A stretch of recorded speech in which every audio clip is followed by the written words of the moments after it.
you ready, kids? Aye, Captain! I can't hear you! Oh!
Ahoy there, mateys. It's time to set sail on another episode of Unconstitutional Awakening, the podcast.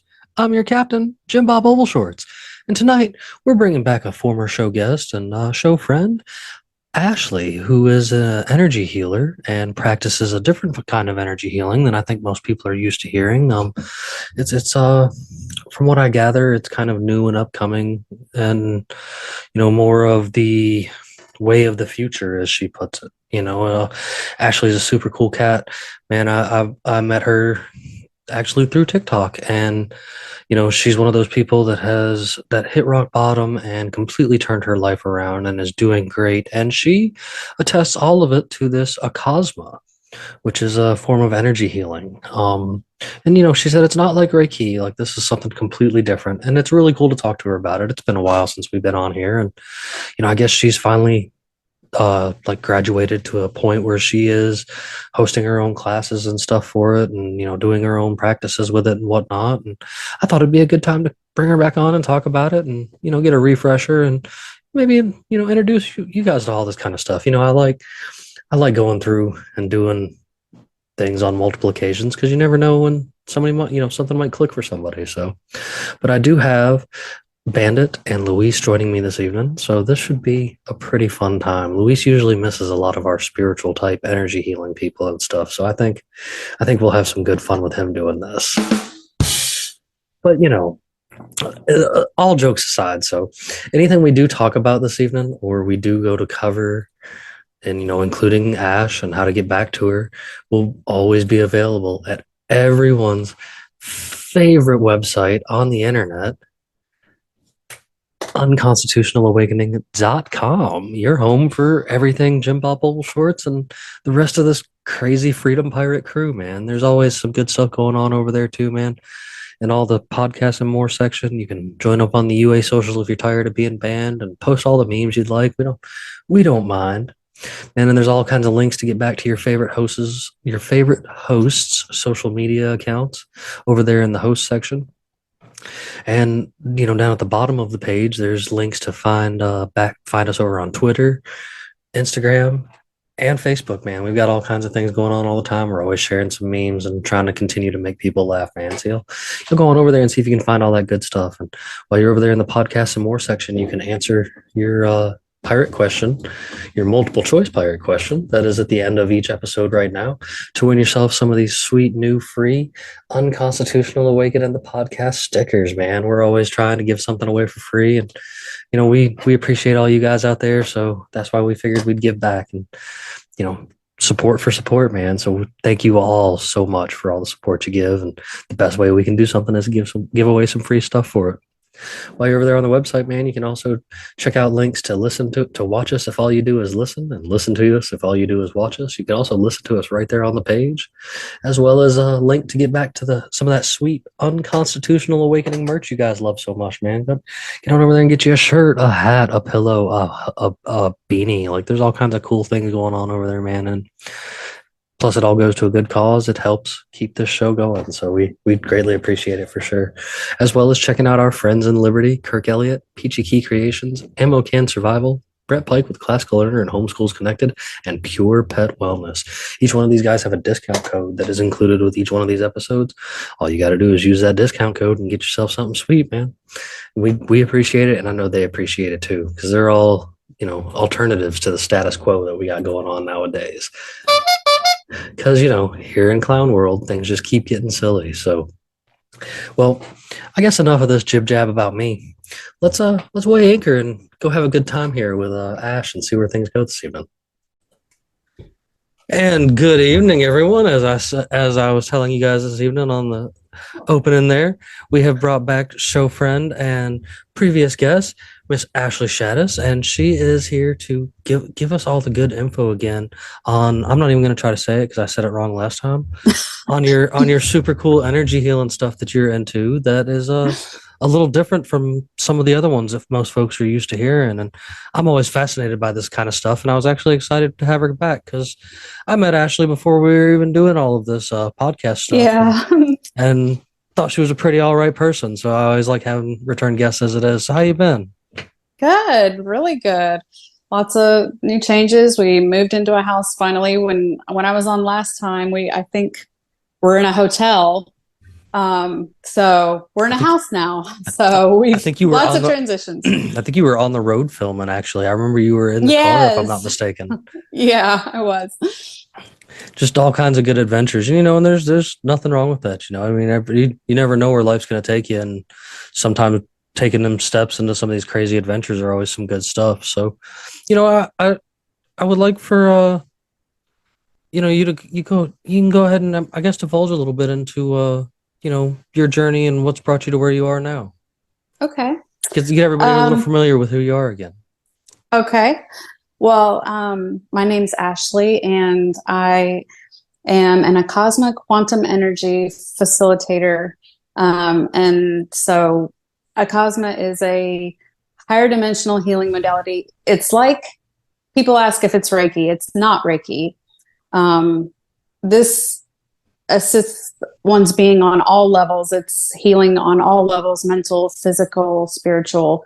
But the story of how I got into this is I've had a lot of things in my life, that's happened, starting with when I was 17 years old. My 14-year-old brother was murdered. So that kind of started me on, obviously, as anyone could imagine, a rocky road. Sure. And so anyways, I've experienced a lot of things in my life, and I finally got to a point where, I think our being, wants us to remember the truth of who we are, right? Because we're born and we're given a name, and we're given a title, and we're given beliefs to follow. And, all of these things are given to us, but that doesn't mean that they're ours. But, it's what we were told to do, and it's what everybody else is doing. So you just follow suit. And so these are programs and things that you're given throughout life. And obviously, as we've talked before, it's done intentionally by people. Well, sure, sure, absolutely. I mean, I make it a point, that we're, the person you are physically is just, who you kind of are on this go around, at least from like my perspective of it and such like that. The light being driving the meat mech suit has probably been here a time or two or three, or Lord knows how many times for some of us. And, I really do think that we're being born into a country and giving, a religion and a sense of false pride in said place that you were born into, and told that because of this color of your skin, that this is your name, and this, that, and the other. And, none of that, it's cool for the ride, but it is honestly a lot of the least important things that there is. Right. I'm one of those guys that we're all human beings, and we're all here on Earth, and we should really just do better, just in general. I agree. I completely agree. That's good point. Good point. Because we are eternal beings. We are a piece of source, God, whatever you want to call it, experiencing this now as this, we're all connected. We're all just experiencing everything there is to experience. And, but we've all been told that we're separate, that we, that this is a separate thing, and that's not true. So Acasma really is helping one remember that and remember the truth of who they are and dropping all this old programming and stuff. So can you give me a little background yeah. on like Acasma itself? Yes. So my teacher, my mentor, my friend, her name's A.L. Garris, and she's on YouTube. She's on TikTok. She's very easy to find. In fact, this is her book she just came out with on, it's on Amazon, but it's called AQE Foundations. And this is essentially a book that she wrote just talking about Acasma and the history of it. And it even has like the information that's in the 3 courses that she offers that I've taken to become a facilitator. Mm-hmm. And so it's got all the information in there, but she's the founder essentially of Acasma, and it came about in 2020. And it's just something she's followed her inner knowing on, and has come, to assist humanity at this time to remember who they are and to help, raise the vibration of the earth, essentially. She does once a month, she holds on the last Saturday of every month, she holds a healing grid for the planet. And there's people all over the world that come, together on Zoom or either by video. She does it on Zoom live, and then it's on YouTube later. But it's where we all come together collectively to just, hold space and session for, healing the planet, which is really cool way to connect there. Oh, absolutely. Absolutely. I mean, no doubt in my mind there when it comes to that. So, so I guess my next question would be is when it would be more gathered towards you, and I guess what you do in the aspect of this, what you offer in the healing aspect of things. So Acasma is all about remembering who you are. Okay. So in a session with me, if you were looking to expand or want to heal, or, there's a lot of different reasons why one, may find their way to Acasma or to this kind of healing energy work. We're all essentially energy. So what I do is I facilitate a connection between a higher vibration that one is trying to connect with. And the way that I do mine is consciousness to consciousness. So it's not done on Zoom or anything like that. We connect solely in the quantum. I send you a music link, and we, facilitate a time and day or whatever. And then the person just listens to the music and lays down and relaxes. And a lot of people fall asleep. Some people will, see colors. Some people will have twitches, jolts. There's all different things that may happen, but I'm doing the session portion on my end, and I take notes, and then I send notes after the session to the person. And I just let them know any intuitive insights that I have. Sometimes, we'll see their team of light, we'll experience or get insight about, whether they're doing clearing for family lines with different things. There's lots of different things that can happen, but it meets you right where you're at. So it doesn't matter where in your spiritual journey you are. It meets you right where you're at, and just gently helps activate a remembrance in you and align you with the vibration you want to go in to manifest the life that you want. You seem nervous. I am a little sorry. There's really no need to do it. The only person that bites here is Luis, and I think he's furthest away from all of us. I've been anxious for an hour, just because talking like this can be a little nerve-wracking for me sometimes. Oh, yeah. I mean, I see nothing, nothing wrong with it. It's ways to, kind of speak on what you're working with and stuff, because I know a lot of people are into different forms of things like this. I had a medium on here recently, that she practices her own ways of things. I as I tell a lot of people, I'm married to a witch, so she has her way of doing things too, and I've found a common ground between all of this, in a lot of different ways from a lot of different people. Even I think another fellow that you met in the past that's been on again here recently, my friend Jody. He's into awesome energy healing type stuff too, and his of course has a different name as well. But like I see a general theme that comes along with a lot of this stuff, and a lot of it has to do with frequency and vibration and stuff. And I know that's something me and Louise can get behind 100% because we're both on the realm of everything is definitely energy. Like there's no doubt in my mind at least. There, I guess I'm not really going to speak for Louise, but I've heard him a few times on here.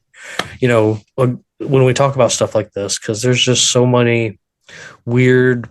I guess you can call it like ancient looking tech type things that kind of tie back to looking like there was a closer sense to a tie to the energy realm around us at one time than there is now. I do apologize, Bandit. His computer did his thing. He is coming back. He just kind of vanished for a minute. Oh. You look like you're going to say something, Luis. Oh, yes. As you see life and everything that creates us, how do you see frequencies playing a role in all of this connection? So everything, if everything's energy, so there's low frequencies and higher frequencies. And, you could even almost compare it to like for people who believe in heaven and hell, the higher frequencies for me are heaven and the lower frequencies are hell. But it's raising your frequency and being more in tune with the universe and with yourself that helps you to, once you realize that you can create your own life and that you're only here to heal yourself. Like nobody can come save you. You have to save yourself. So raising your frequency, I don't know if I'm answering your question right.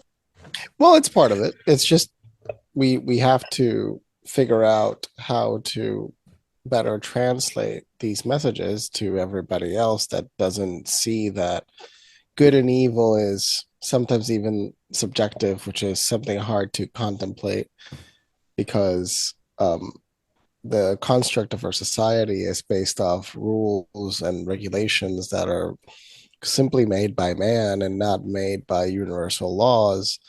And to decipher what is a universal law and what defines our energies and what defines what's higher and what's lower, that's really the mystery of the true definition. I see. So the higher frequency, obvious for me, like source, God, that's love. Love love is the highest frequency. So no, I guess to decipher between the frequencies, where is your thoughts or your actions or your words coming from? Is it coming from a place of fear because of a rule or because of, whatever the reason is, or is it coming from a place of love? So, well, in a roundabout way, where I kind of go with this aspect of it, like you're kind of speaking on, Luis, about being the society of a construct of like rules and stuff like that. The person that's stealing the loaf of bread is frowned upon and treated as a criminal, but like, why are they stealing that loaf of bread? They're probably hungry. You know what I mean? And like it's a one of those. I get the subjective aspect of it. I'm just the kind of guy I'm definitely the guy that's like, if you see somebody stealing food from Walmart, no, you didn't. Not food. Like, you know what I mean? Like I just now, if he's walking with a 50-inch screen TV, then you can judge him. Sure, then you can say something. But I mean, if they're getting some Pop-Tarts because they're hungry, you're like, yeah. I mean, it's just it's a shame that society has been constructed in such a way to disconnect us from all that. And I for one think that there was more a connection to the vibration and more a connection to self in these ancient times. Like there's a million different ideas on how they built some of those mega structures like pyramids and stuff like that all over the world. And I'm I'm pretty leaned into a frequency kind of thing where they use sound and stuff like that to have Mm-hmm. possibly moved all that. And to me, this is kind of the same aspect of it. You know, they used to use sound to heal before. I know another young lady that uses sound to heal things, and it's, you know, I really think that it's there. You know, there's something definitely to all of it, regardless of the way you want to come into it. You know, there's certain frequencies definitely have healing properties and can make a difference, I think, in your everyday life, whether it's in meditation or even if it's what you choose to listen to, you know, like throughout your day or whatever. Absolutely. Sound is can have very healing. I mean, the words you say, I mean, in Acasma, so a lot of us will speak like light languages.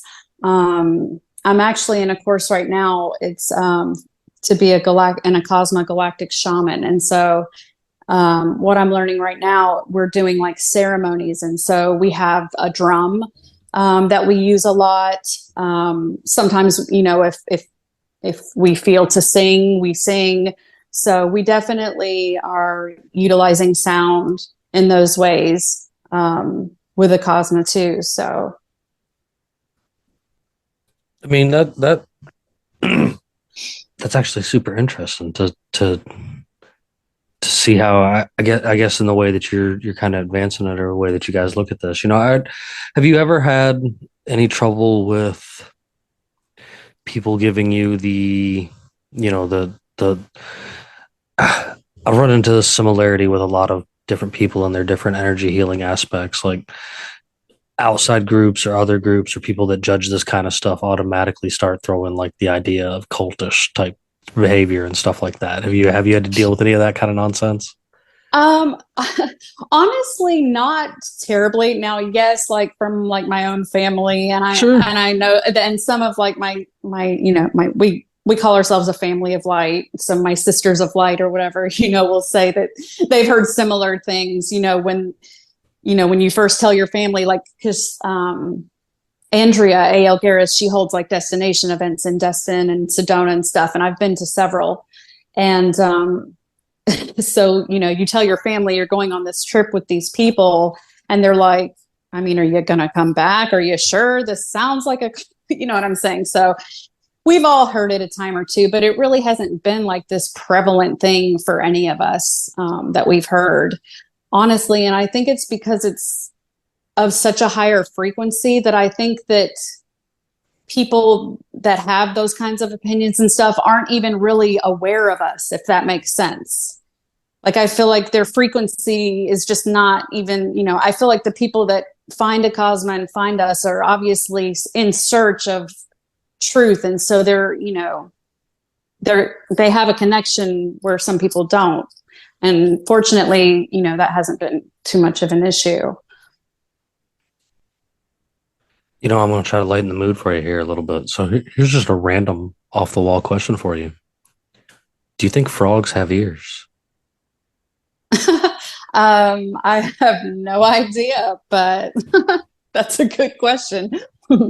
Some, I mean, of all the critters out there, you know, they're definitely a vibrational type creature. You know, Yeah. living in the South, you know, we get serenaded by bullfrogs on the regular. You know, that's Oh, just yeah. it's a common thing around here. I'm not sure if Luis is even familiar with what that is or how Well, that is, but I know. Well, in Puerto Rico, we have one that specifically has a song that when a lot of Puerto Ricans went to Hawaii, so decades ago. So now even Hawaii has a native population of cookies, which if you let me share screen, I can show you how it sounds, which is very absolutely. distinct. So let me see. If my computer doesn't And fail, hopefully my I computer doesn't fail because am Zoom broke. So that's fun. where did okay, yeah, Can you hear it? I do. So that frog is about the size of a quarter. That sound is really loud, absurdly loud. Basically, the equivalent to almost. Uh oh. Uh-oh. You there? So see that this is what I mean. It just crashed. Zoom. I'm gonna uninstall it and reinstall it in the future because Zoom's broken. Yeah, man. Zoom's been acting up for a little while here now, like recently, ever since that latest update. Like, I'm not even sure It's what to Zoom. think of it. It's not my computer. My computer can run a lot of things, and Zoom, I do share screen, boom, it crashes. So yeah, that's why I wanted to mention that song. You go to Puerto Rico, you'll hear it like you hear crickets in different places. Where there, it's that song. It's a distinct thing people identify with.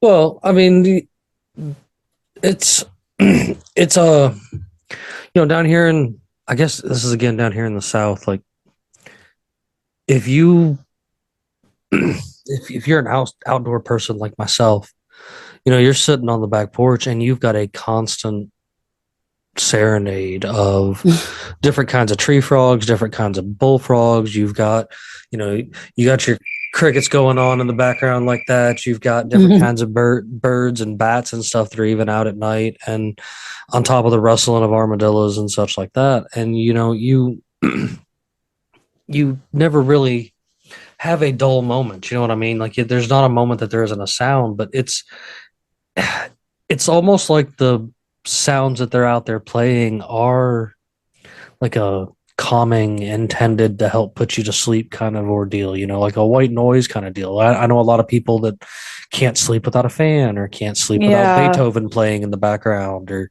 can't sleep without something going on. And it's almost like nature's noise. Like, I love the springtime around here because doors and windows and such open at night, and just get to listen to it all while you're in there laying down. I recommend having screens because those will come right in the door with you without even trying. Yes, they will. Yeah, oh yeah. I mean, they're worse down in your end. I know you're further south than I am, so the bugs just keep getting bigger the more you go south. So yeah, it's crazy. Like, my first year down here, like, there was a period of time, I guess over the summer, where like the love bugs were everywhere. Like, I mean, you'd be swarmed by them, and like, it was insane. Like, my car was so covered in dead bugs. And yeah, there's different bugs down here for sure. I saw that once, and I'm like, I never want to be around when the love bugs come out. Oh, it's awful. Just tell me about it afterwards. I'll come back to my house and be like, oh, great. Who can clean this? I don't even want to see this mess. I had no idea. I had no idea. So when I saw it, I was like, oh my gosh, what is this? And it, like, for weeks, it was like that. And then it finally went away. It was the wildest thing I'd ever seen when it came to bugs like that. So I guess in all of this, like, energy healing and sound type stuff and whatnot, what would your experience or advice be in like a purge situation? I guess, I mean, I don't mean like a violent murdering purge situation. I mean, like, when your system is purging out, because I'm assuming that you had toxic stuff inside of you that purged out during trying this healing process and whatnot. And I've heard of things like this in a lot of other energy healing realms and stuff that people are like, oh, I felt terrible after that. And as somebody who understands it, I'm just like, well, that's kind of the point. It's kind of getting it out of your system.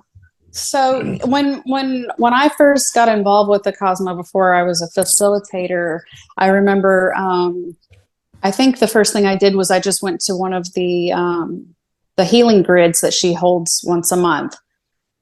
And I remember, like, crying and, like, physically shaking, and then afterwards having, like, a very bad headache and feeling sick and, like, crying for a long time afterwards. And I was, like, so confused by it. Like, this is supposed to be positive. Why am I, like, physically reacting this way? But the more that I, learned and got to understood how energy works, it's your body's way of, like, trying to clear that energy out. You've got all this stagnant, energy that you've been holding from past traumas, or, this or that. And the more that you start to listen to yourself and go within and kind of deprogram all this crap that you've been told, your body, has to move that energy now. You're not just stagnant anymore.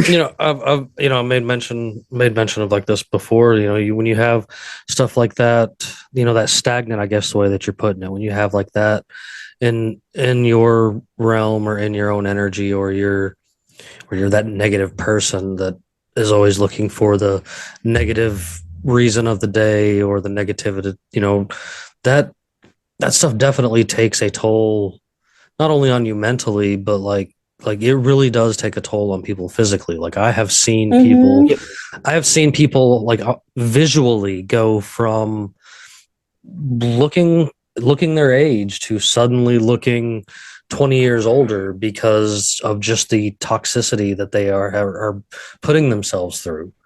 Yeah. It can physically manifest itself. Just living a negative life. If you have a toxic household, if you have a toxic, everything about you is negative. Mm-hmm. If you're always looking for the bad in the situation, if you're living constantly screaming at the sky for no reason at all, it can physically take a toll on your body.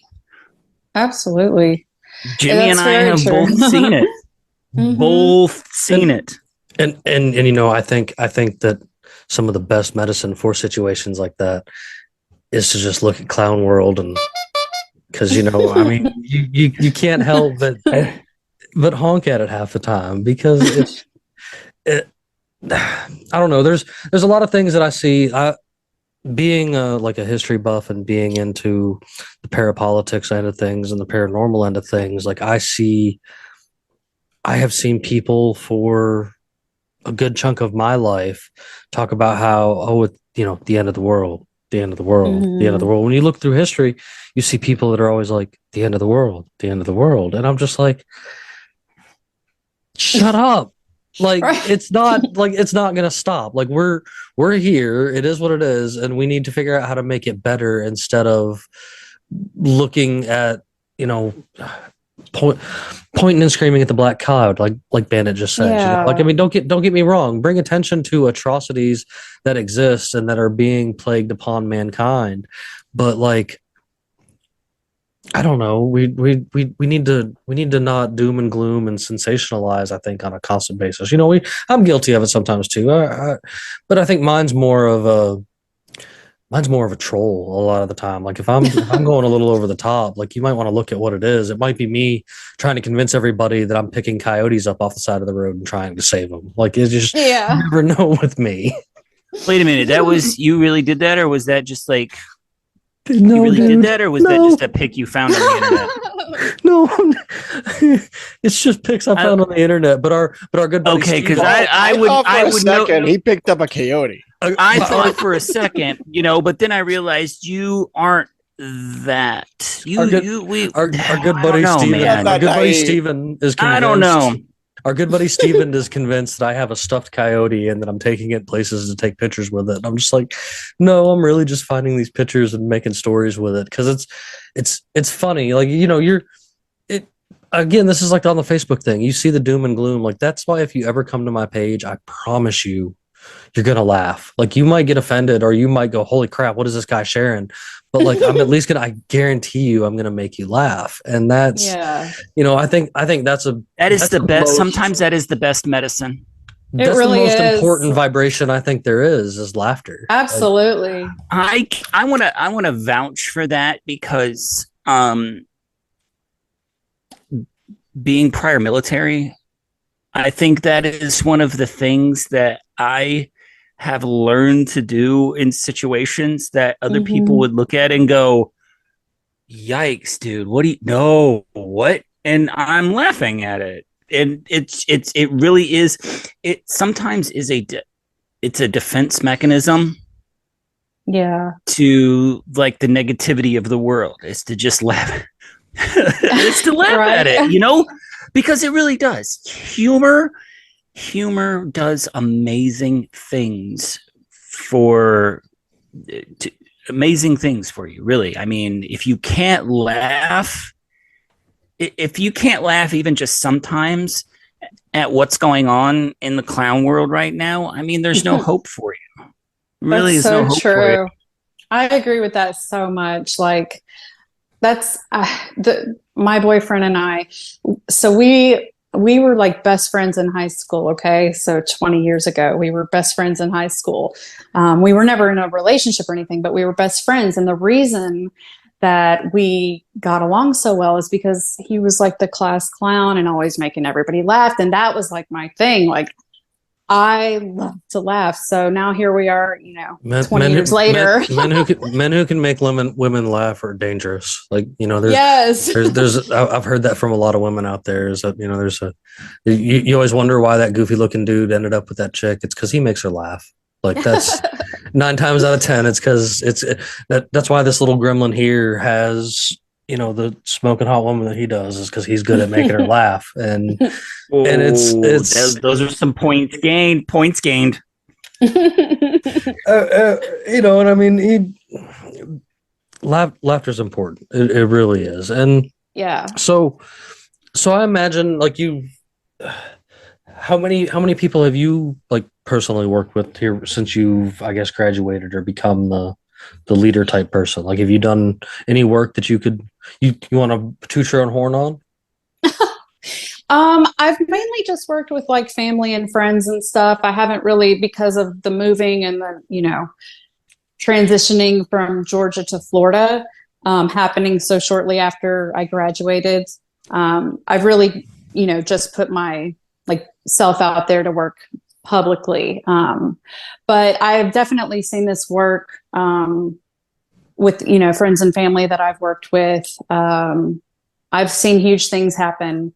I don't want to get into too many details because the business is not mine to share, but I definitely can see change in these people. I can see positivity, and it ripples out, somebody, I may do a session for a family member or a friend and not for somebody else that maybe they're having a relationship issue with, but when you start to change, it ripples out. It's going to affect somebody one way or another, and it's very evident in their lives. So, well, the whole idea of the butterfly effect. I mean, and I mean, not so much as like affecting the entire world, but I mean, just the slightest change can, do wonders for just yourself. Whether it be setting your alarm 15 minutes earlier, you know what I'm saying? Or, making sure that you've got those 10 minutes to yourself that day to whether it's meditation or just collecting your thoughts or however you do it. I'm a firm believer in saying that there's no wrong way to meditate. Like, there's a million different ways you can go about it, and a million different ways that it works for a million different people. And okay, I got to jump in here real quick, because anytime in a conversation like this, anytime I get a chance to like be knowledgeable about this, because it's like, it's not my strong suit, I got to jump in. Well, no, you're so right about meditation being like there. It's such a broad thing, because I am getting ready to kick back into garden mode. Okay. Oh yeah. That is probably one of the most peaceful things to do in my book, is to just, grow a garden and spend some time outside, just managing plants, watching them grow. Yeah, it's very grounding. It's very good for your soul. Because they actually say, like, tending the dirt and like moving dirt around and being in a garden, there's a chemical reaction that takes place that it's like it ups your dose of serotonin. Because I've been doing it for a few years now, and during the wintertime and fall, when my garden is starting to die off or is dead, I'm a totally different person. I have to find something else, like in late fall and the winter. I have to find something else to like occupy my time. Yeah. So Well, I it mean, really is. being It's like anything. No, go ahead. Oh, no, you okay. I was It's just like going to say being outside is like, it's very grounding, and the transfer of energy between your body and the earth. It's a real thing in seconds. There's this transfer of energy. So that's very, Well, I mean, you can it's see a lot of. it's easier for You like can see you a and I lot. because it's warm, most of the year for me and you. Yeah, you can see a drastic, like, people that have like a hobby that they are like dedicated to, like woodworking, painting, any type of artistic ability, or just if you have a hobby you're dedicated to, it's like you can see that like people will be like in tune with themselves while they're in that hobby. Especially people that are diehard, like, yeah, exactly. Luis with photography, man. It's like, but probably one of the most drastic ones is watching people do woodworking, whether that be on a lathe or building furniture or sanding furniture or shaping wood or stone, or watching somebody do pottery. That is some of the most, you can just see it in their face. It is a form of meditation and calming to them. Watching chickens is a form of meditation, bro. It is well, so that relaxing. too. Yeah. I love to watch people dance. Okay. Different types of dance, I think, is to me so therapeutic. I went to a performance of Cats about a week or two ago. You tortured yourself into that? And that was very like therapeutic. It really was, because just watching like the talent, but it really is. It's like you can just like it's like a form of meditation watching stuff like that, as long as you sit there and you can appreciate it for what it really is. It really is. Absolutely. It's soothing. I want to see the Beetlejuice like musical that they have now. I think that'd be pretty awesome to check out. Say what? There's a I haven't heard that. It's up there on Broadway near Louise, but there's a Beetlejuice musical. Wow. Well, I bet that'd be very interesting. but it doesn't have Michael Keaton, so I don't know what to say. Yeah, there's no the guy that Michael Keaton. So I've listened to the album that come off of it, because it's a musical, obviously, and like the album itself is pretty awesome, pretty jammy. So like I'd be excited to actually check it out. Like the guy that they got playing it, like he's Michael Keaton approved. So because Michael Keaton's even gone and seen the show. Oh, he commented on the show? He has. So that's the only reason that I even found out about it, was because of like some write-up where he had commented on it and said that he enjoyed it. So I was like, well, let me go check this out and find it online, because you can find it on YouTube. But Michael Keaton approves it, that others should be like, okay, it might be good enough. so He's a good actor. He knows his shit. I figure it was, it was worth a check out, and I checked it out on YouTube. And because there is only one Beetlejuice. Not counting the mayor of Chicago. Well, yeah. Oh no, she is one of those shrunken heads that was in the lobby. She just escaped the lobby and came to Earth to torture the people of Chicago. I mean, I know you've been on the show before, Ashley, but welcome. Thank you. I don't, I think the last time she was here, she had to get on to defensive mode because we had some of that negative energy going on. Somebody was being, man, and it wasn't so much defensive. It was just trying to bring balance to it, I guess. I mean, but back to Beetlejuice that we were talking about there. When you tap on the fish tank there, it's always something good to go on about. But hey, Ashley, I really got to ask you. Like, we've had other people on the show, and I wanted to ask your opinion. Like, just the last few years, have you not noticed like a heightened a heightened amount of just negativity. Yeah, I really do. I see a lot. I see so much. Like you can't scroll through TikTok without, seeing like all these Karens and they're like freaking out and screaming at people. It's like, what in the world is That also is your into algorithm. people? I would say that's your Well, algorithm. I've true. noticed Much it. a lot of that. Well, yeah, but I've noticed the it point just is, being out in people are out public in there. general. Yeah.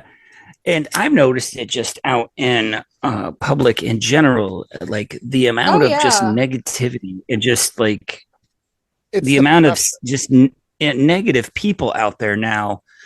I think it's just increased dramatically over the last few years because, like, well, that's what Ever since COVID, yeah.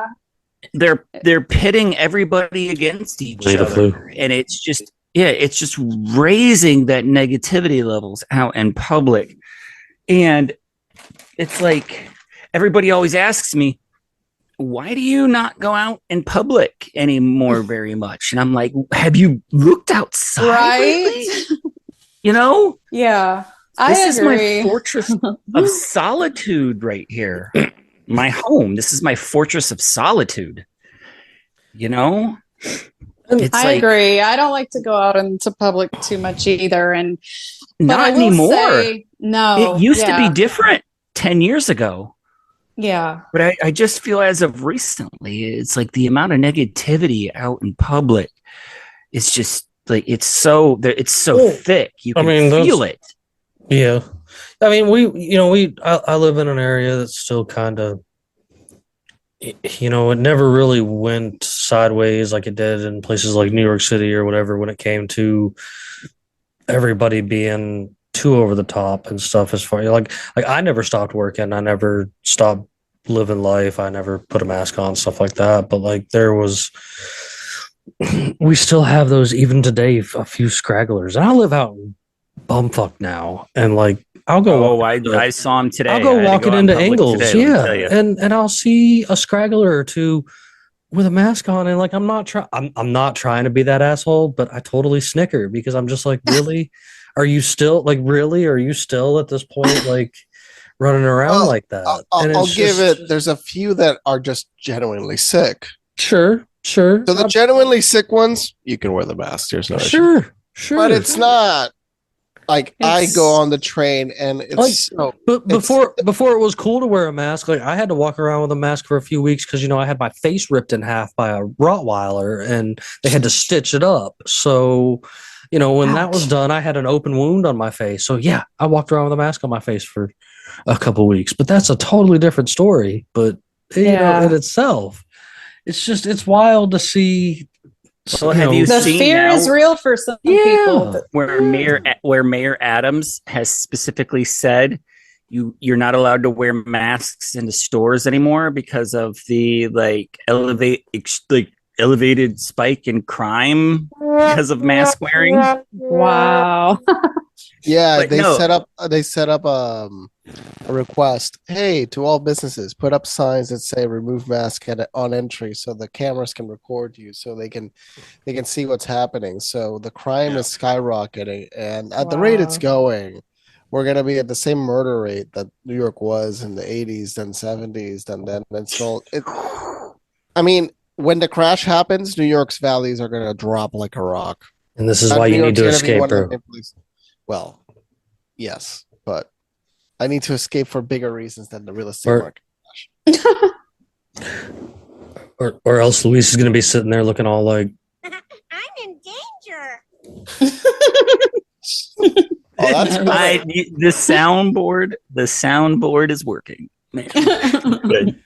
I'm glad you guys approved. I thought it would spice things up a little bit and add a little bit more fun to the show. But we've been messing around with a lot of things like that, like my random question board that I have found. Like, has anybody here ever collected the stickers that are on the fruit? Clicked? What? Collect. I have. I did a while ago. So you collected the stickers that were on fruit? Yeah, that were on fruit. Yeah, I did. Yep, I would stick it to the side of the fridge. Nice. Then you Yeah. get like a message of every single country around the world you've eaten from. I didn't look Get at a it like record that. of It was just everybody. like And then you get the Nicaraguan bananas, and you remember, Chiquita, revolution, coup d'etat. the banana. Yeah, the banana. You're not supposed to say that. You're not supposed to mention that Chiquita overthrew a government. No, this is actually a fact. You know, what was it? They convinced the U.S. government basically to help them. To help them overthrow a government. They had private lobbied militia, and then because they were losing money on all of these bananas or whatever that they weren't getting, and they went after. There was a whole coup about it. I actually watched like a 35-minute documentary about this 2 days ago, and not the chicken kind, just for shits and grins. Like I didn't even not the chicken coop kind. Well, the good news is we're gonna get the old bananas back. You really think the old bananas are coming back? Yes, because they can't really grow them because of the fungus. But guess what? Yeah. The new Keanu Reeves based fungus killer might be the solution. It's named after Keanu Reeves, a new fungus killer. Wow. That's like super effective. It could be revolutionary for protecting crops because that was the problem. A fungus basically kills the crop. It starts growing and eventually just the crop dies because they get infected.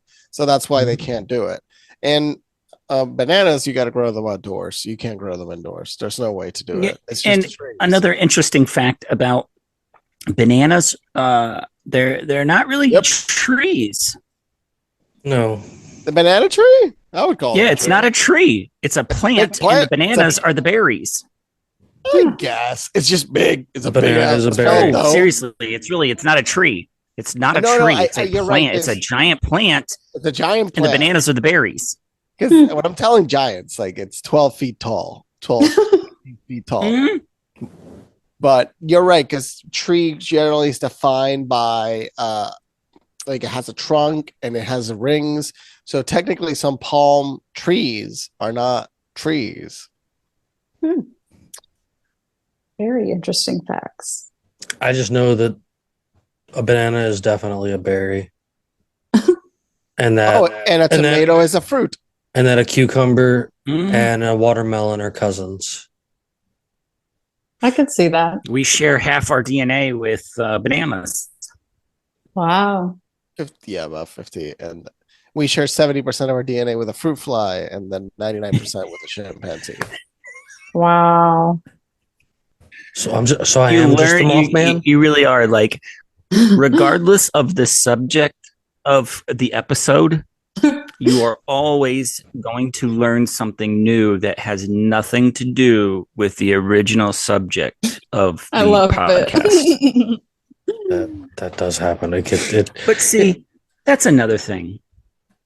That's another thing that, is to just open, like, that can be good. Where else are you going to hear about? Where else are you going to hear about levels? Yeah. Where else are you going to? Where else are you going to talk to somebody that talks to Bigfoot, followed by somebody that wants to overthrow the government, followed by somebody that wants to heal you with energy and vibration? Like, you never know where these conversations are going to go and who's going to be on next. Like, that's just, I think that's the joy of these conversations and why I like having such a variety of people, because there's so much to learn from everyone. I love it.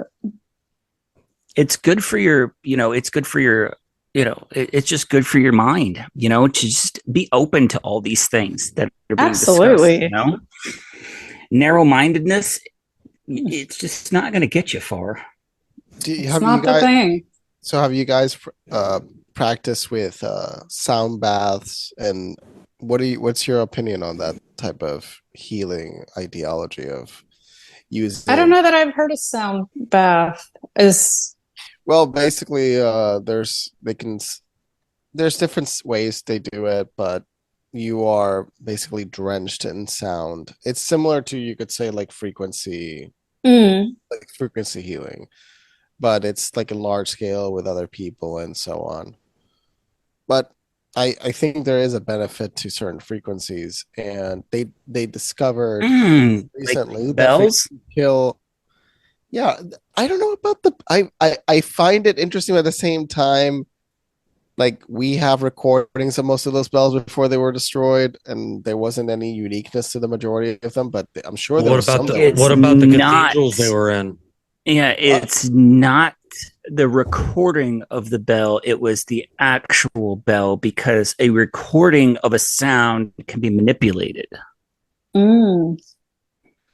Ooh, I like that. You're right though, because that's like if you look really hard, this is one of those conspiracy type things, but it's one of those things that I've brought up in the past, and that you can actually look up and see it's true. Is that they changed the radio frequency. The hertz fleets my head at the moment, but they brought it up to more of a chaotic frequency instead of like a calming type frequency.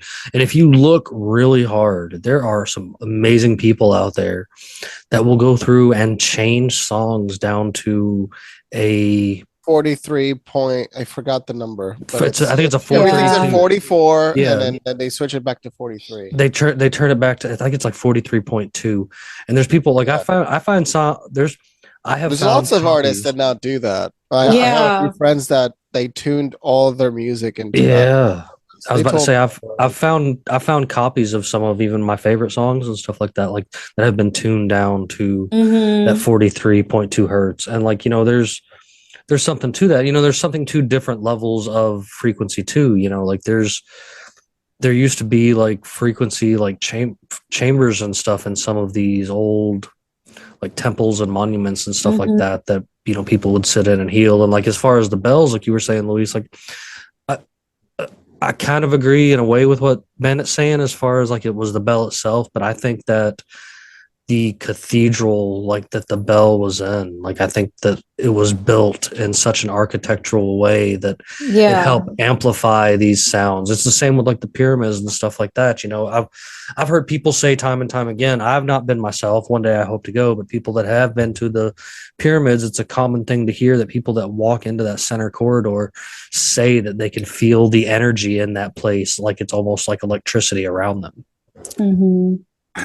And I just watched a Joe Rogan interview of a guy that had been in the pyramids, like up the central corridor of the pyramids, and that thing is, he said that thing is like alive. You can like feel like the hum of electricity. Like you can feel it, not the electricity itself. You can feel the hum within the wall, the vibration. Yep, the vibration, like whatever it is. But I saw a weird thing anyway. Like they have found the central chamber. What they're saying is, speaking of that, another interesting thing is the sarcophagus they have found in the central chamber. Like it's not, they said it's not a sarcophagus. Well, they fight about it internally, but it is the exact dimensions of the Ark of the Covenant. Interesting. Yep. Because if you see like a sarcophagus, like what like a pharaoh would have been buried in, that thing is like 10, 12 feet long, and it weighs thousands of pounds.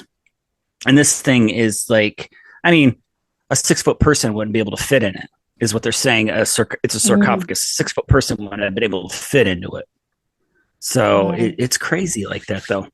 But they say like the water, like at the time the pyramids were built, the water in the Nile was, they say it was, it had electrical properties, and they say the way what would have been the air shafts that run up the internal structure of the Great Pyramid, like the water levels of the Nile at the time, the water would have been able to, the water was actually close enough that it would have moved up into the pyramid. It really is. It's like Joe Rogan's got a podcast episode on it. It is, that's cool. it's worth checking out. So Ashley, is there like any other, I don't know, like good experiences you might want to share that, since you've done all this or whatever with everybody out there, maybe to, encourage them to give it a check out and stuff like that for themselves. Yeah, so I can just share a little bit of kind of like my experience, since finding Acasma for my own personal life. Absolutely. I've obviously I've had many different traumas and different things that I've experienced in my life, and I finally just reached this, like, they say everybody reaches their, breaking point, their whatever you want to call it, but I got involved with Acasma and I started to deprogram all this, stuff, and really getting to know myself and healing these spaces of me.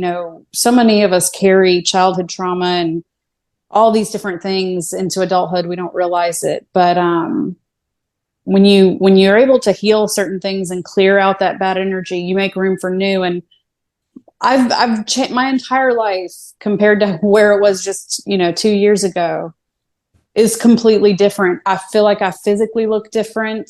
I feel different. I've dropped some bad habits that I had.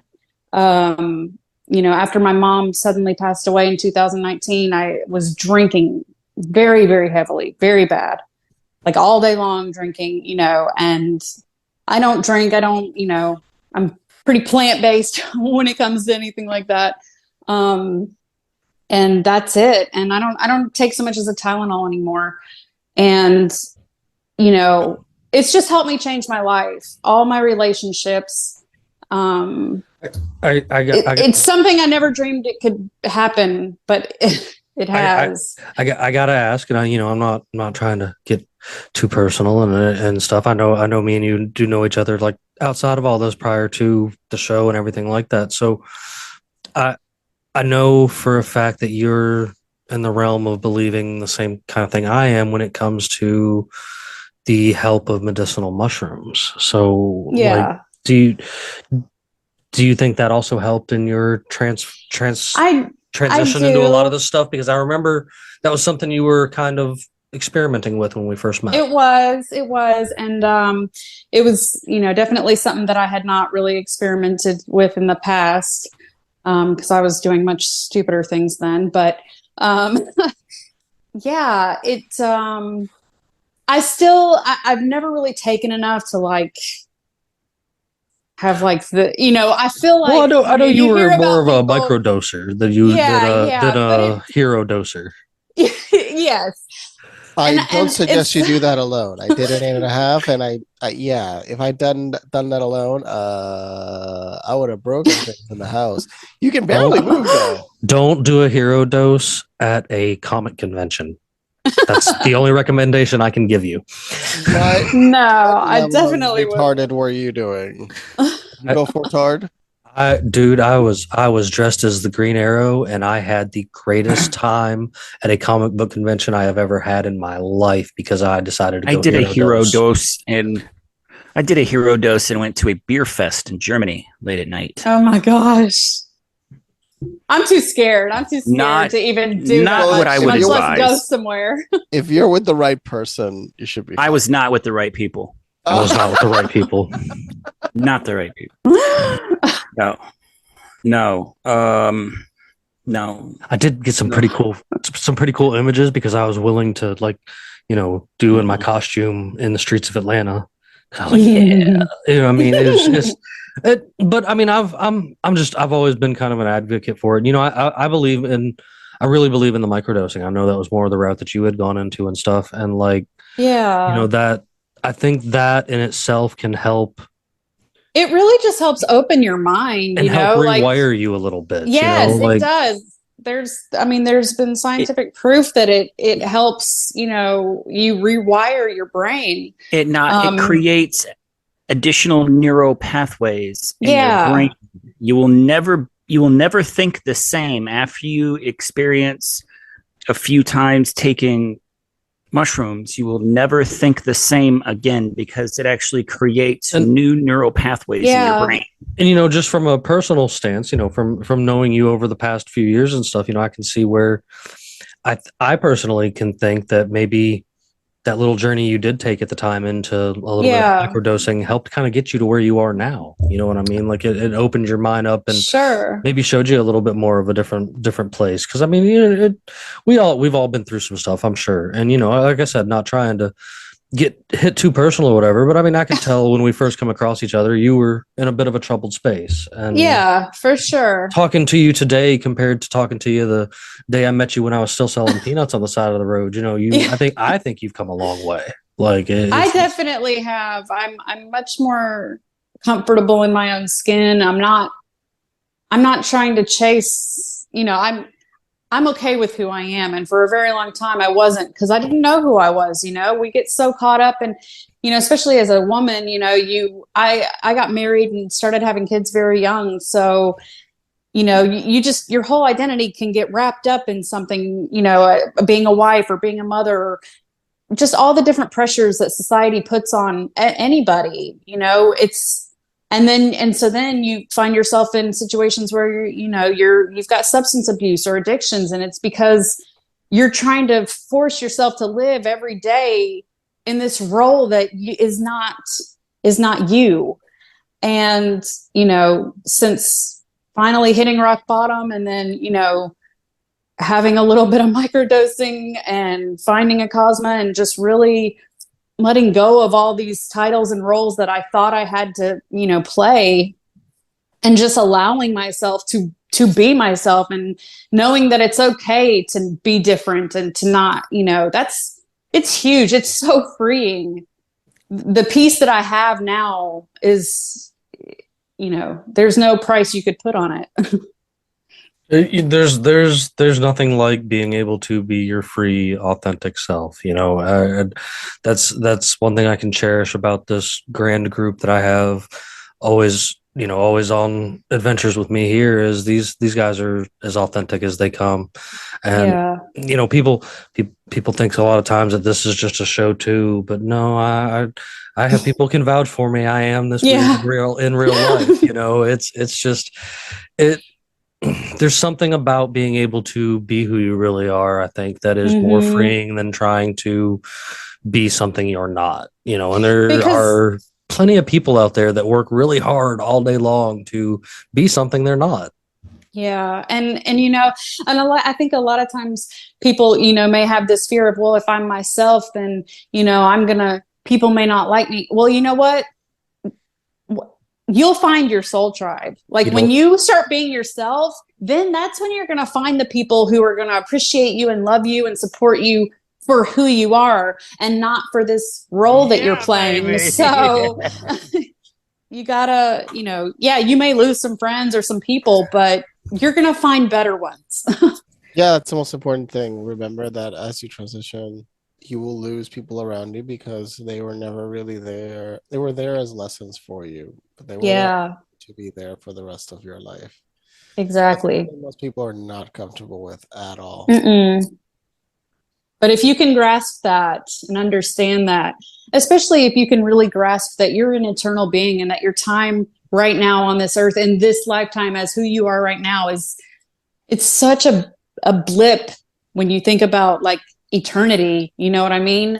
So, and when you can look at things that way, or like even things like death, like because I experienced losing my brother at such a young age, I spent most of my life fearing death and fearing losing people. And so I stayed numb and all this stuff because I thought, at least if I'm like high out of my mind, then if something happens to somebody else, I won't feel it. It won't hurt as bad. But that's because I had just this very distorted, you think somebody dies, or they're gone forever. And it's not true. There's just this veil that in our physical form, we can't see everything. It's just like, birds and animals that can see different things that people can. A lot of, if that makes sense. No, it does. A lot of times, a lot of people like to just kind of brush it off that, people like myself just have a wild imagination. But the truth about it is, I think there's some things out there that we definitely can't explain or can't see or can't understand. Children, animals, even out of the side of your own eyes, you'll see things that you don't know really have an explanation for. We most recently had one of my favorite medium friends on, Miss Vicky, and she is probably one of the most powerful mediums I've ever had the pleasure of meeting. And she actually messaged me not long after her episode went live and was like, I want to apologize for a couple times when my mic muted. And I was like, I didn't catch that. She was like, yeah. She was like, there were totally spirits here hanging out, and they just weren't vibing with what was going on at the time. And I was just like, it's always something interesting with that, and we there's definitely another dimensional plane level to where we are. And I like to believe that veil is getting thinner, and I think that veil is getting thinner because there are people like yourself, like myself, and other people in this group and in other groups and stuff that are working hard to bring a higher vibration to this next generation of things. As terrible as this sounds, when the final boomers actually gone and Generation X takes over, because that's who's next in line, I guess, technically take over. The final boomer, huh? Is that what you call it? That should be a title for a movie. The final boomer. Right. It's the final boss. It's like a boss battle. Well, we might soon get rid of Mitch McConnell, the turtle in chief. That turtle needed to go. I heard his shell cracked, and they're working really hard to see if they can put it back together. He fell on the wall of Astoria, so people were thinking that it was foul play. I hope foul play. I mean, it is the turtle.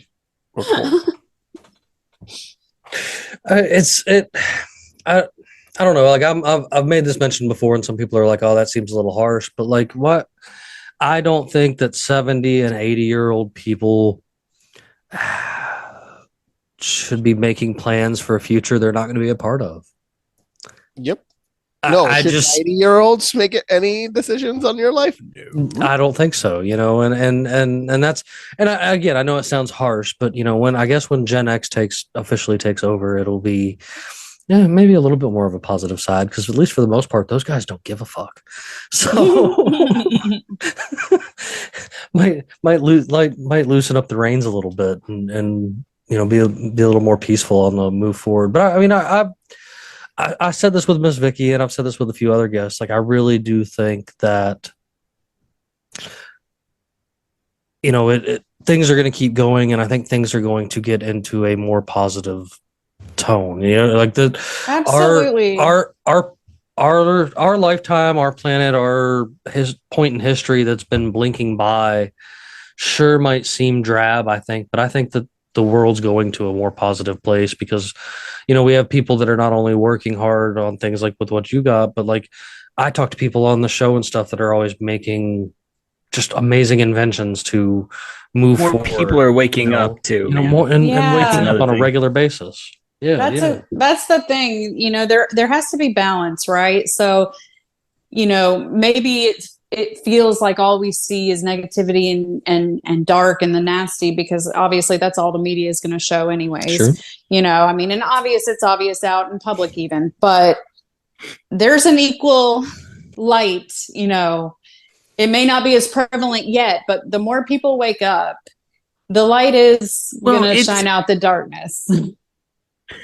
It is showing, though. I mean, it really is showing, because if you've noticed, like, more people are getting, their news and what's going on in the world in general through social media and podcasts now.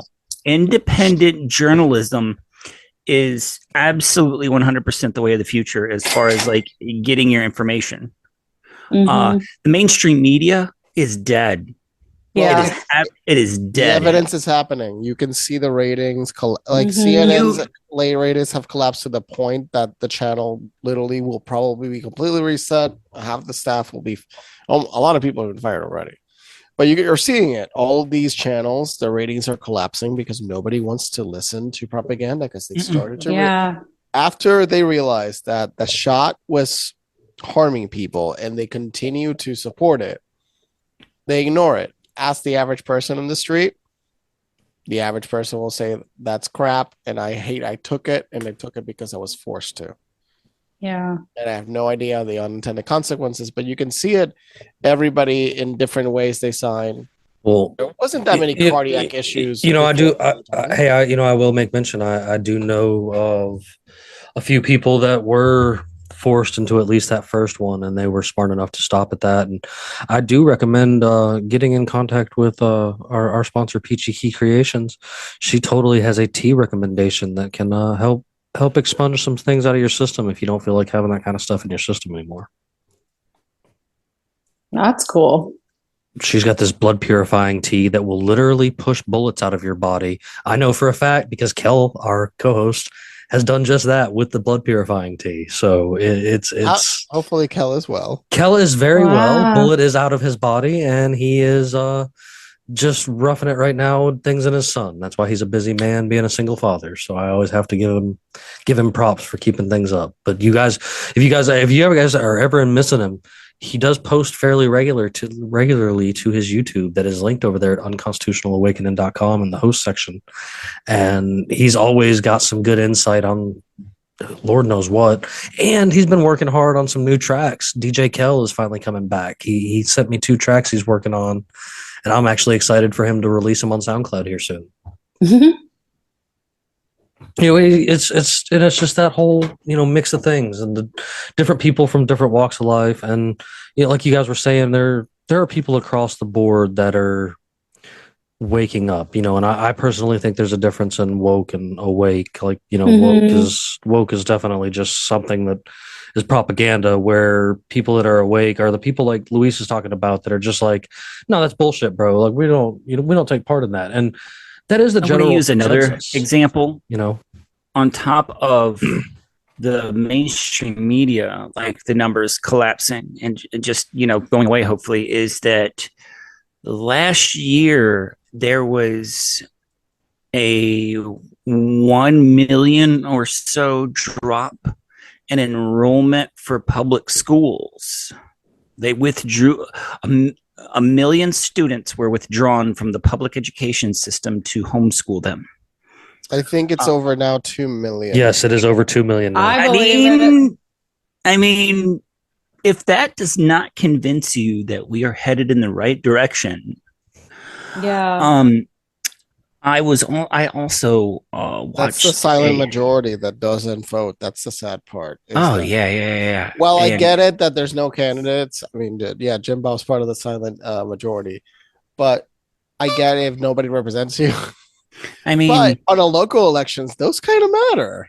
It does, and local elections, it doesn't matter. I don't. In another thing, I just saw this recently, and I wish I could pull up the video. And another thing that the powers that be, whoever controls the country, is scared to death. Is that strikes? They are. I mean, people are. They're talking about a general strike in May. So if that goes down, we're all people are banding together, and they're using social media to they're using Discord, and they're going to use TikTok, because the best thing China wants is really the Cultural Revolution to kick off in a bang. And I mean, the thing is, it might be great if the strike happens, because it'll force the government to think, well, we fucked up a few things, and there's easy solutions that the smart people that are in DC know to fix. They know how to fix everything. That's this thing. They know how to fix almost everything. They're actively choosing not to. Yeah. They really can. I mean, they can fix homelessness. It takes years, but they can fix it. They can fix the addiction issues by mass producing ibogaine and treating all these people with ibogaine. It's one of the best treatments that exist. It's not perfect, but it is 10 times more effective than any pharmacological or any regular treatment that exists. It's over 90% efficacy.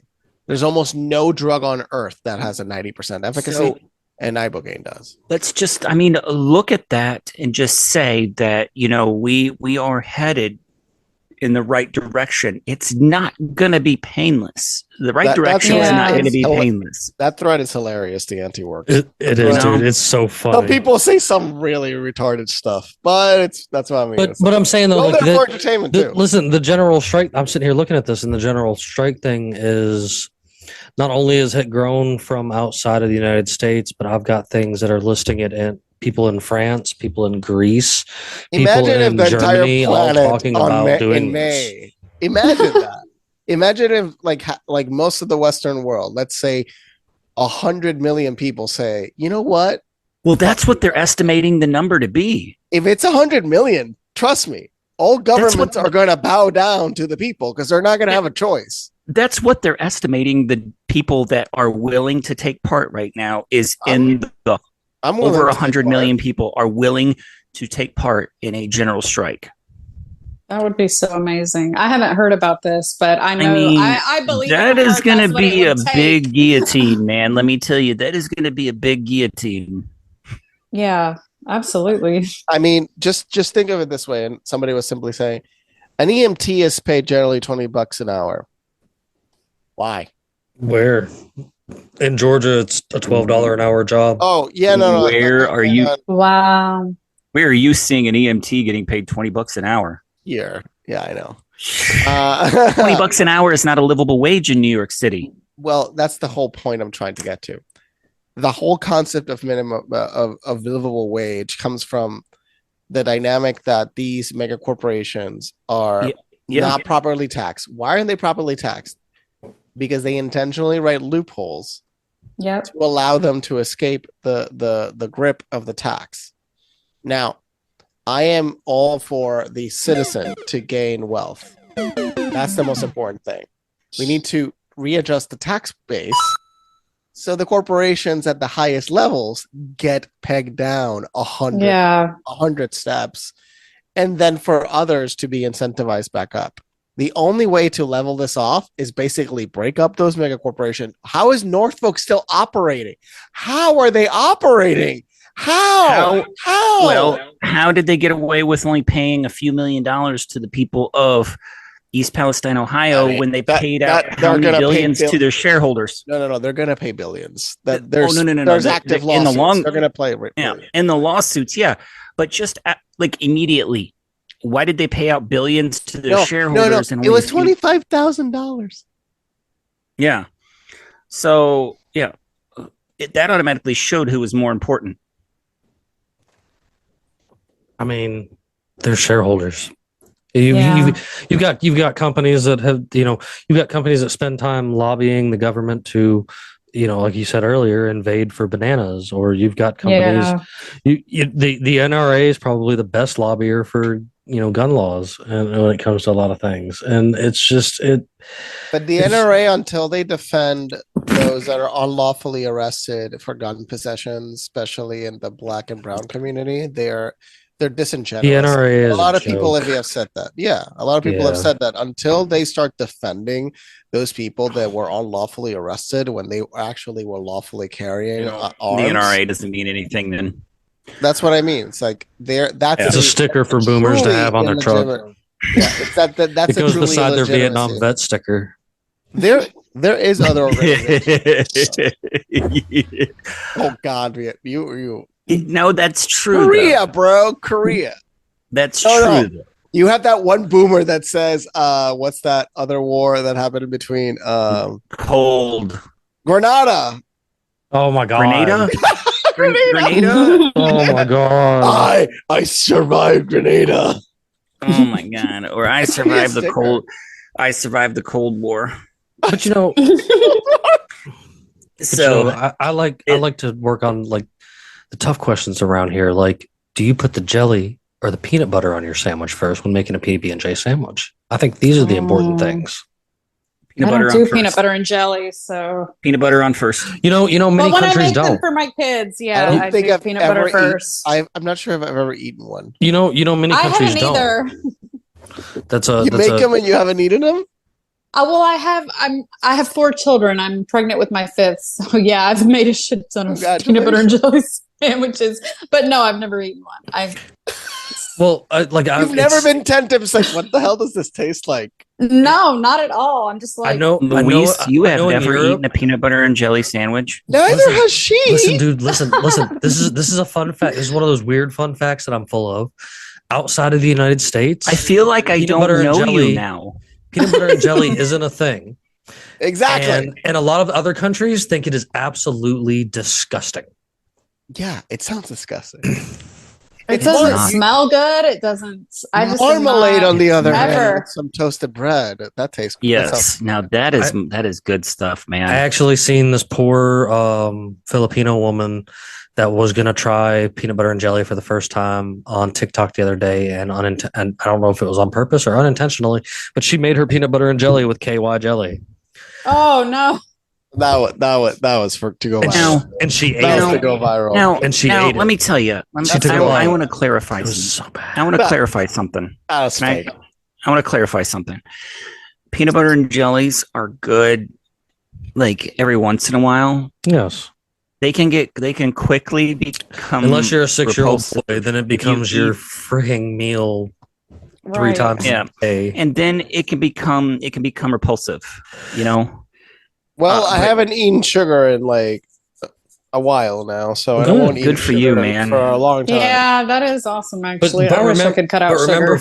But remember, completely nothing. I actually fruit sugar is different than. No, but no sugar, period. But you need the fruit sugar. Good for your body. I was eating some like barbecue sauce. It said sugar free, and then I look on the side. Something. It has negligible amounts. I'm like, sugar free is worse so you for literally you. Committed false advertising. Sugar free. Any of those fake sweeteners are worse for you than just eating. I don't want the sweeteners, period. That's the thing. I don't want the sweeteners. For example, mustard that doesn't have sweeteners. Yeah. I don't want the sweeteners. I get it. I get what you're saying, but I don't want even the fake ones. I prefer to not without sucrose. For example. Well, that's what I'm saying. Like fake sweeteners are terrible for you. Like they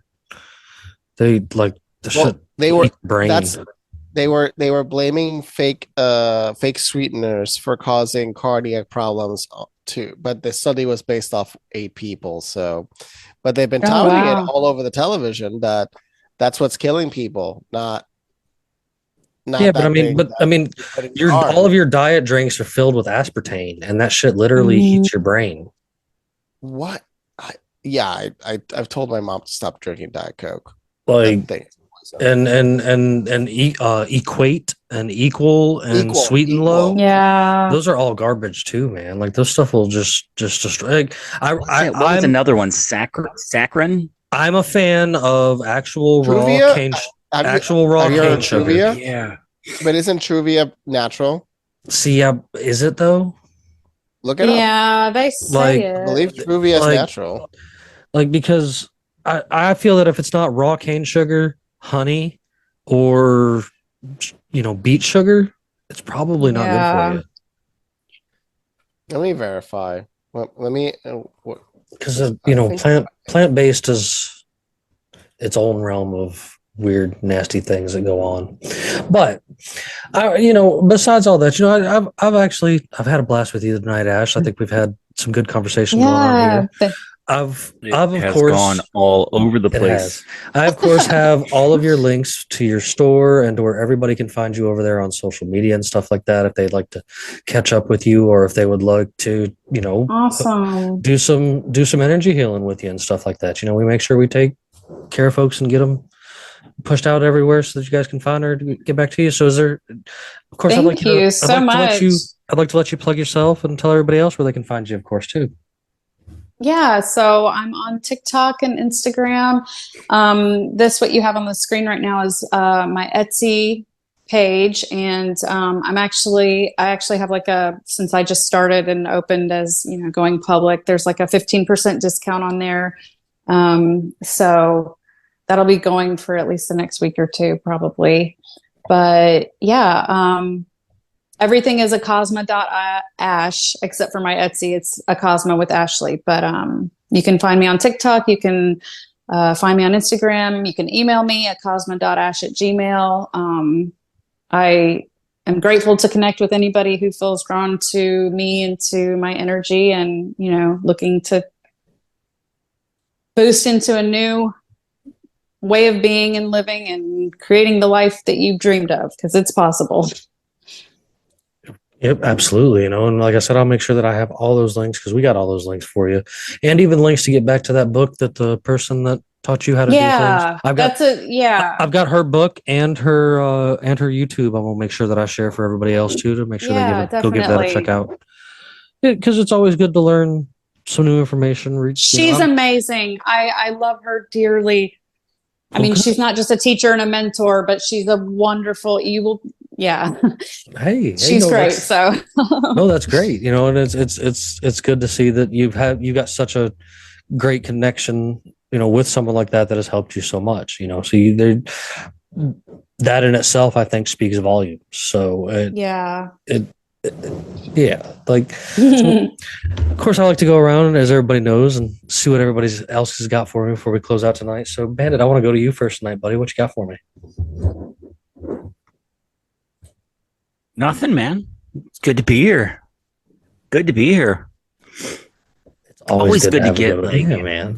Yeah, it's always good to have like a I don't know, it feels like sometimes we just get in such a groove with the show that and then all of a sudden we get something totally different, and it gets us thinking outside of the box, keeps us on our toes. Something I can't disagree with at all. Like it's definitely a good route to go with a lot of things, I think, too, though. It's absolutely, you can't put a box on anything anymore. Like, let's be out of the box. Out of the box is a good way for me. You can't help it now, man. I mean, if you have any interaction with the general public now, I mean, that's out of the box, man. That's true. What you got for me, Luis? We are just frequencies expressing ourselves. I like. Yeah. Of course, you guys, anything that we did talk about that we pulled up this evening, I'll have links for. There's always good links to get back and find all your favorite crew members over on social media. You can find us all together over there at Facebook at Captain Conspiracy and the Freedom Pirates. We're always taking turns sharing some good memes over there. And plus there's links to find us on Instagram and Twitter and everything like that over there at the website, where you'll find all the links for getting back to Ash and getting back to everything we talked about tonight, as well as finding this episode so that you can answer tonight's multiple choice pirate question to get you some more of these sweet Unconstitutional Awakening the podcast stickers that we got going on. We got some new stickers in, and some even more coming in here recently. So I'm excited to continue giving these away, man. Like, I've been having a whole lot of fun with that. We gave away all of the first round of stickers, so let's give away some more. So yeah. Tonight's multiple choice pirate question is: pirates believe that pierced ears would improve their A, bravery, B, eyesight, or C, fortune. You guys know where you can answer that over on the website at unconstitutionalawakening.com. So I reckon we're going to weigh anchor and head on out of here tonight. So goodbye, everyone. Thank you.